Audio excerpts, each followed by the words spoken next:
All right, Georgian road trip, day 2. This is so cool. We're still in Kutaisi. You might be able to see it behind me, actually. Nice view here. Definitely have to send the drone in a second, but we're stopping on the way out of town at Bagratti's Cathedral. It's another UNESCO World Heritage Site, or it was, because it was partially in ruins and then they redid it, and UNESCO said, you can't do that. But it's on our way out of town, so thought we'd stop by and see it. Any fun facts? It was built in the 11th century. Okay. And by King Bagrat, which is why it's Bagratti Cathedral. Yeah. And in 1692, the Ottomans destroyed it, and then the ceiling collapsed. And then they started restoring it in the 50s. I also just want to restore it for posterity's sake now. It is so unbelievably hot. Right now, it's like 90 degrees every day we've been here. I'm recording that because not today, maybe not tomorrow, but in 2 days when we actually are in the mountains, it's gonna be like 50 and 60 degrees. And I literally can't wait, but I'm sure at some point I'm gonna say, boy, it's cold. Irish will definitely say that at some point. Oh, for sure. Yeah.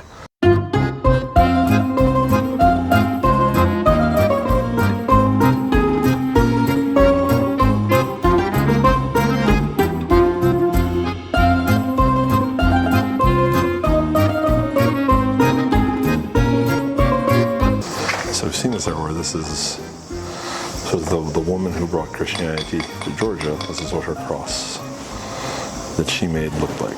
So it was on the original Georgian flag, and we've seen it like every cathedral. A little later. We're at the Kaskaki Pillar, and it sounds like an ice cream man or a bike.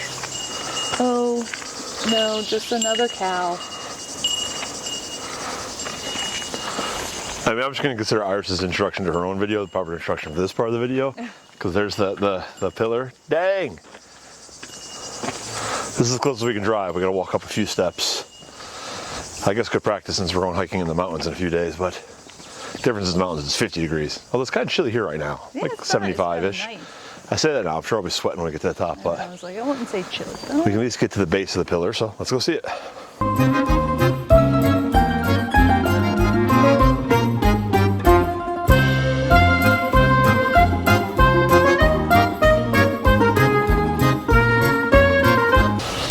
I mean, it's already kind of impressive, but it's believed to have been built between the 9th and 10th century, CE, Common Era, AD, so it's pretty interesting. I wonder if there's a way we could get like a level or bird's eye view with it. I don't know if we could. Maybe we can.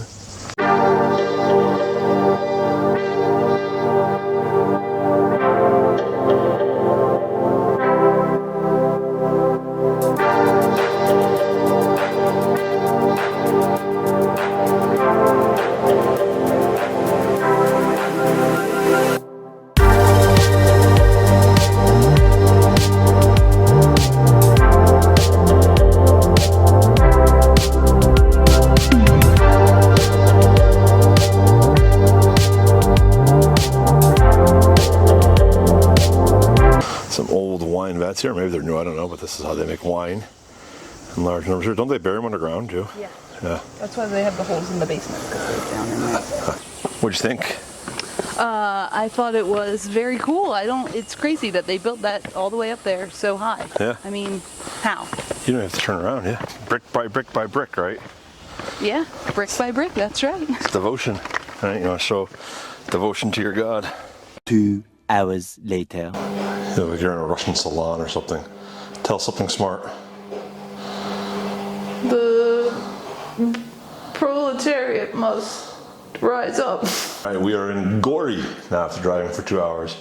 And maybe you're saying, well, Gori sounds familiar. A, you read too much history books. Get outside more, Alexander. It's probably my nephew that knows where Gori's from. B, maybe you read a lot about World War II, because Gori is the birthplace of Joseph Stalin. Yes, that wonderful, fabulous dictator of Russia, Soviet Union. Yeah, maybe the greatest serial killer, mass murderer in world history. Here, though, is maybe a little revered. So just down the street is Stalin Avenue, next to Stalin Park, next to Stalin's, possessive S, Museum, where apparently he's painted in a pretty good light. So obviously we have to go see Stalin's museum. Let's go explore. We're having a fun discussion because I tried the door 3 times before I could figure out how to work it, and Iris just stood there. How long do you let your partner try and look like an idiot before you step in? You tried it twice. You got it on the 3rd try. She's completely wrong. Don't listen to her. I love you.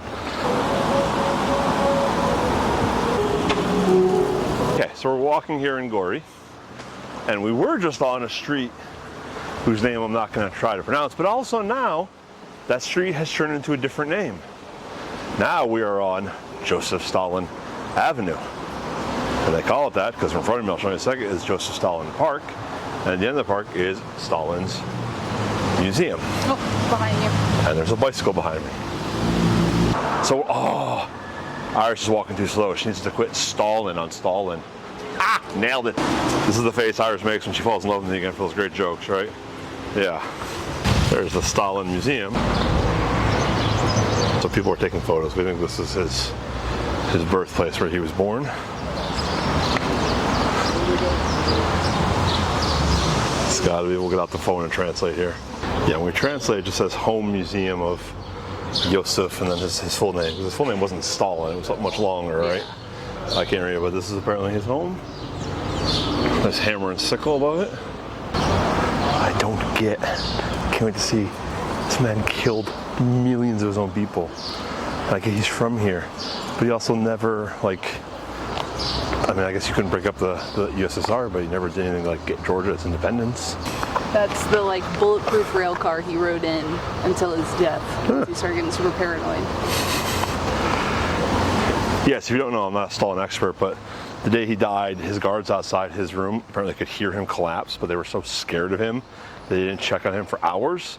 And they did check on him, there's the statue. When they did check on him and they found out he was dying, there was no doctors that could treat him because he had already killed most of them or sent them to Siberia to exile, so.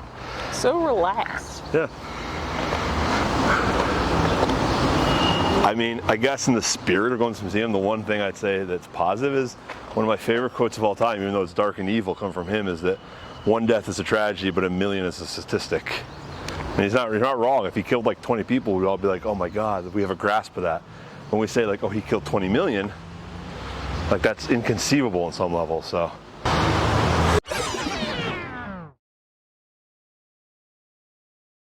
All right, so what do you think about the museum? It was weird. It was like, hey, check out this great dude. Also, these bad things happen. They're not together, but we just want to tell you about both of them. It's so weird. It was weird. Okay, so this museum apparently is on a lot of dark tourism websites. It's not as dark, like, I don't know, when I was in Phnom Penh, every taxi cab I got into, they want to take you to the killing fields. That to me is dark tourism. I did not go to killing fields. I did go to one of the prisons. That's pretty dark tourism too. Excuse me. I went to a prison in Cambodia where 20,000 people died. That's dark tourism. This is weird. Okay, I'm sorry. That was a very reverential museum. There's even, Kevin put the photo here.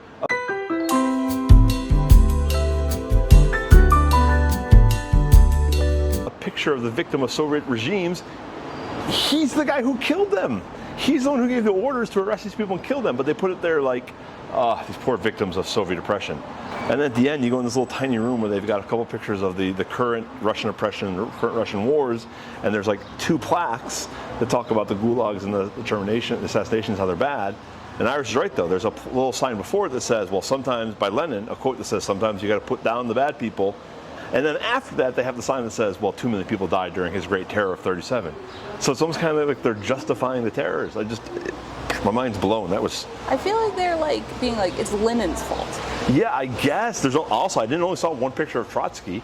Trotsky, who allegedly, Alexander might correct me, I'll take this out if I'm wrong, I believe Trotsky was the one Lenin thought should take over for him. So that's why he had to flee Russia and eventually was by Stalin and his goons because he was seen as the more pure Bolshevik, the more pure socialist. Whereas I believe Lenin knew that Stalin was just out for power. That just shocked me. That just shocked me completely. I don't know what to say.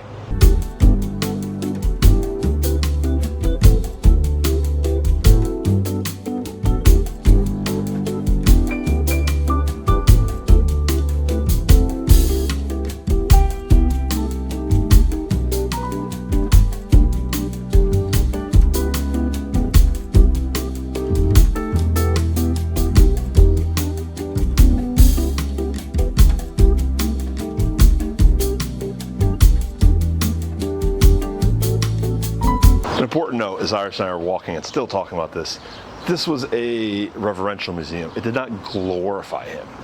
There was not, I thought that like there would be a big part on World War II talking about how he won, oh, he's so great. But again, it's like, as I was telling Iris earlier, when I went to the BMW Museum in Munich, it tells the whole history of BMW, except from about 1933 to 1945. Because during 1933 and 1945, they were building engines for the Luftwaffe and the Nazis, so they don't like to talk about that. They kind of skip out a whole big chunk of his history here, same way. We're walking at least to the base of the Gori Fortress, but again, there's not a cloud in the sky. It's so warm out, so I'm not sure if we will actually be unlazy and make the effort to walk up. I just view it as this, we're saving our energy for actually like hiking in the mountains. So every less step I take now is another step I can take in the mountains. Let's go with that logic. We're gonna go to the Garden of Georgian Heroes, which is supposed to be like right here, so should be fun. A bunch of fun statues. Ooh, a wedding.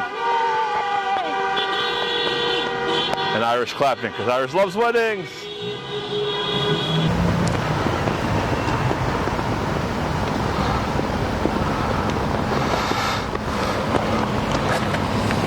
This tour is brought to you by, you thought you knew the way in, but really there's a gate.